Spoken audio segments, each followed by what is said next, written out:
Hi friends, അസ്സലാമു അലൈക്കും. എല്ലാവർക്കും ഫത്തൂഷ് വേൾഡിലേക്ക് സ്വാഗതം. അപ്പോൾ എല്ലാവർക്കും സുഖമാണല്ലോ. ഇന്ന് ഞാൻ വന്നിട്ടുള്ള സിമ്പിളായിട്ടുള്ള സ്നാക്സുമായിട്ടാണ്. ബ്രെഡും തേങ്ങയും വെച്ചിട്ടൊരു സ്നാക്ക് ഉണ്ടാക്കിയിട്ടുണ്ട്. അപ്പം വീഡിയോയിലേക്ക് പോകുന്നതിന് മുന്നേ ചാനൽ സബ്സ്ക്രൈബ് ചെയ്യാതെ ചാനൽ സബ്സ്ക്രൈബ് ചെയ്യുമ്പോൾ സൈഡിൽ ബെൽ ബട്ടൺ കാണും. അതിൽ നിന്ന് ഓൾ എന്ന ഓപ്ഷൻ തന്നെ ഇനേബിൾ ചെയ്യണേ. അപ്പം ഞാനിവിടെ ഒരു 8-9 പീസ് ബ്രെഡ് എടുത്ത് വെച്ചിട്ടുണ്ട്. അതിൻ്റെ എഡ്ജൊന്നും കളയണമെന്നില്ല. കളഞ്ഞാലും കുഴപ്പമില്ല, കളഞ്ഞിട്ടില്ലെങ്കിൽ കുഴപ്പമില്ല. നമുക്കിത് ചെറുതായിട്ട് കട്ട് ചെയ്ത് മിക്സിയിൽ ജാറിലേക്ക് ഇട്ട് കൊടുക്കാം. സിമ്പിളായിട്ട് ചെയ്തെടുക്കാൻ പറ്റുന്നൊരു ഐറ്റമാണ്. 3 ഏലക്കായ ഇട്ട് കൊടുത്തിട്ടുണ്ട്, പൊടിയില്ലാത്തതുകൊണ്ടാണ്.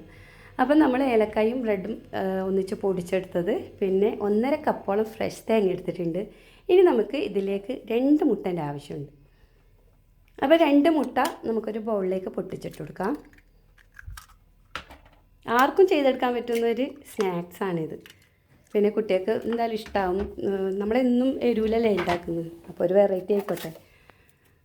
ഇതിലേക്ക് 4-5 ടേബിൾ സ്പൂണോളം, അത് മധുരത്തിന് അനുസരിച്ചിട്ടുള്ള പഞ്ചസാര ഇട്ട് കൊടുത്താൽ മതി. നമ്മൾ ബ്രെഡ് ഓൾറെഡി അത്ര മധുരം ഇല്ലല്ലോ, അപ്പോൾ ഒരു 4 ടേബിൾ സ്പൂണോളം ഞാനിവിടെ പഞ്ചസാര ഇട്ട് കൊടുത്തിട്ടുണ്ട്. ഇനി ഇതിലേക്ക് 1/2 കപ്പോളം പാലും കൂടി ഒഴിച്ച് കൊടുക്കുക. കാരണം എപ്പം ബ്രെഡ് ഐറ്റംസ് ഉണ്ടാക്കുമ്പോൾ ഞാൻ പാൽ ആഡ് ചെയ്യും. മുട്ടൻ്റെ മാത്രം ടേസ്റ്റ് ചിലവർക്ക് ഇഷ്ടാവില്ലല്ലോ, അപ്പോൾ അര കപ്പോളം പാലും കൂടി ഒഴിച്ചു കൊടുത്തു. ബീറ്റ് ചെയ്ത് വെച്ചിട്ടുണ്ട്. ഇനി ബ്രെഡിൻ്റെ പൊടിച്ചതിലേക്ക് 1 ടേബിൾ സ്പൂണോളം പാൽപ്പൊടിയാണ് ഇട്ട് കൊടുത്തില്ല. അത് ഓപ്ഷണലാണ്, നിർബന്ധമില്ല. പിന്നെ നമ്മൾ എടുത്തു വെച്ച തേങ്ങ ഉണ്ടല്ലോ, 1.5 കപ്പ് തേങ്ങ ബ്രെഡിൽ ഇട്ട് കൊടുത്ത് നന്നായിട്ടൊന്ന് മിക്സ് ചെയ്ത് കൊടുക്കുക. പിന്നെ ഞാൻ എന്നും പറയുന്ന പോലെ തേങ്ങ കുറച്ച് കൂടുതൽ ഇട്ടാൽ നല്ല ടേസ്റ്റ് തന്നെയായിരിക്കും. ഞാനിവിടെ ഏകദേശം 1-1.5 കപ്പ്. പിന്നെ ഇട്ട് കൊടുത്തത് അണ്ടിപ്പരിപ്പാണ്, അതും ഓപ്ഷണലാണ്. നമ്മളിങ്ങനെ ഇടയ്ക്കൊന്ന് അണ്ടി കടിക്കുമ്പോൾ നല്ല ടേസ്റ്റാണല്ലോ. അപ്പം ബദാമോ അല്ലെങ്കിൽ കടലയോ എന്തായാലും കുഴപ്പമില്ല. അപ്പോൾ എല്ലാം കൂടി ഇട്ട് നന്നായിട്ടൊന്ന് മിക്സ് ചെയ്ത് കൊടുത്തിട്ടുണ്ട്. ഇനി നമ്മൾ നേരത്തെ റെഡിയാക്കി വെച്ച മുട്ടയുണ്ടല്ലോ, മുട്ടയും പാലും ബീറ്റ് ചെയ്ത് വെച്ച് അത് നമ്മൾ ഇതിലേക്ക് ഒഴിച്ചു കൊടുത്ത് നന്നായിട്ടൊന്ന് കുഴച്ച് കൊടുക്കുക. നന്നായിട്ട് മിക്സ് ചെയ്യുക. ബ്രെഡ് എഡ്ജ് കളഞ്ഞാലും കുഴപ്പമില്ല, കളഞ്ഞിട്ടില്ലെങ്കിൽ കുഴപ്പമില്ല. ഞാൻ കളയാണ്ടാണ് എടുത്തിട്ടുള്ളത്, കാരണം നമ്മൾ കട്ട് ചെയ്തിട്ട് വെറുതെ കളയണ്ടല്ലോ. അപ്പം ഞാൻ എല്ലാം ഒന്നിച്ച് തന്നെ മിക്സ് ചെയ്തു. നാട്ടിൽ ചെറിയ ബ്രെഡാണ് കൂടുതൽ കിട്ടുന്നത്, ഇപ്പം വലുത് കിട്ടുന്നുണ്ടെന്ന് തോന്നുന്നു. അപ്പോൾ ചെറിയ ബ്രെഡാണെങ്കിൽ ഒരു 15 എണ്ണം വേണ്ടി വരും എന്തായാലും. അപ്പോൾ നന്നായിട്ട് കൈ വെച്ചിട്ട് തന്നെ മിക്സ് ചെയ്യണേ. നമുക്കിതുപോലെ നമുക്ക് ഇഷ്ടമുള്ള ഷേപ്പിൽ ചെയ്തെടുക്കാം. ഞാനിവിടെ ഒരു ബോൾ പോലെ ആക്കിയിട്ട് പിന്നെ പരത്തി കൊടുക്കുന്നുണ്ട്.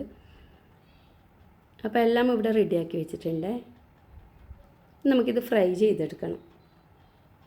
സിമ്പിളല്ലേ, നമുക്ക് ചെറിയ കുട്ടികൾക്കായാലും ബാച്ചിലേഴ്സിനായാലും പെട്ടെന്ന് ചെയ്തെടുക്കാൻ പറ്റുന്നൊരു റെസിപ്പിയാണ്. വയറ്റി ഒന്നും വേണ്ടല്ലോ, വളരെ എളുപ്പത്തിൽ ചെയ്തെടുക്കാൻ പറ്റുന്ന ഒരു ഐറ്റമാണ്. അപ്പോൾ ഞാനിവിടെ ഫ്രൈ ചെയ്തിട്ട് ഫസ്റ്റ് ഞാൻ കുറച്ച് ഗീയിലാണ് ഫ്രൈ ചെയ്തെടുക്കുന്നത്. ഒരുപാട് പിന്നെ എണ്ണ കുടിക്കൊന്നും ചെയ്യുന്നില്ല, എന്നാലും ഞാനൊന്ന് ഫസ്റ്റ് അങ്ങനെ ചെയ്ത് രണ്ടാമത് എണ്ണയിലാണ് വെച്ച് ചെയ്തിട്ടുള്ളത്. നമുക്ക് ഗീലാകുമ്പം നല്ല ടേസ്റ്റ് ഉണ്ട്. അപ്പം കാണാൻ ഭംഗി കുറവായിരിക്കും ഗീലിങ്ങനെ ഫ്രൈ ചെയ്തെടുക്കും. പിന്നെ നമ്മൾ ഒരുപാട് അങ്ങ് ഫ്രൈ ആക്കി എടുക്കേണ്ട ആവശ്യമൊന്നുമില്ല. ബ്രെഡ് ഓൾറെഡി കുക്ക് ഇതായതാണല്ലോ. അപ്പോൾ ഇത് ജസ്റ്റ് ഒന്ന് തിരിച്ചിട്ട് കൊടുക്കുക. ഗീ ഒഴിച്ചിട്ട് കുറച്ച് ചൂടായതിന് ശേഷമാണ് ഇട്ട് കൊടുത്തിട്ടുള്ളത്. കുട്ടികൾക്ക് എന്തായാലും ഇഷ്ടപ്പെടും. അപ്പം ഇത് ഒരു ട്രിപ്പ് ഞാൻ ആക്കിയിട്ടുണ്ട്. രണ്ടാമത് ഞാൻ സൺഫ്ലവർ ഓയിൽ ഒഴിച്ചു കൊടുത്ത് ചൂടായതിന് ശേഷം അങ്ങനെയും ചെയ്തെടുക്കുന്നുണ്ട്. പക്ഷേ എണ്ണ കുടിക്കുന്നൊന്നുമില്ല കേട്ടോ ഇങ്ങനെ ചെയ്യുമ്പോൾ. അപ്പോൾ നമുക്ക് ഹൈ ഫ്ലെയിമിലിട്ടാകാൻ കുഴപ്പമൊന്നുമില്ല, എന്നാലും ഒരു മീഡിയം ഫ്ലെയിമിലിട്ടിട്ട് നമുക്കിത് വേവിച്ചെടുക്കാം. ഒരു ഭാഗം നന്നായിട്ട് ബ്രൗൺ ആയതിന് ശേഷം തിരിച്ചിട്ട് കൊടുക്കുക. അപ്പോൾ ഇങ്ങനെ കാണാൻ നല്ല ഭംഗിയാണ് കേട്ടോ, നമ്മൾ നല്ലോണം പൊരിഞ്ഞ് വരുമ്പോൾ.